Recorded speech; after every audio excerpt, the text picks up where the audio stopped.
53واں زبور، انسان کی بدذاتی۔ احمق نے اپنے دل میں کہا ہے کہ کوئی خدا نہیں۔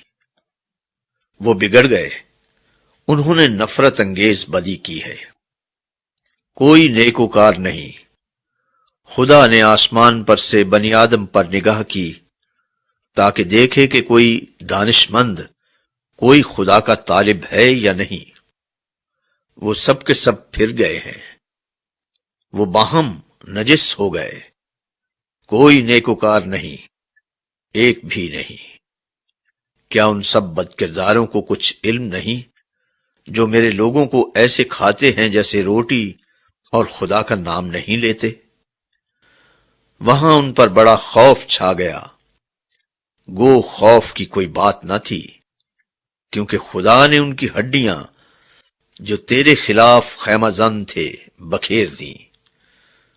تو نے ان کو شرمندہ کر دیا، اس لیے کہ خدا نے ان کو رد کر دیا ہے۔ کاش کہ اسرائیل کی نجات صیون میں سے ہوتی۔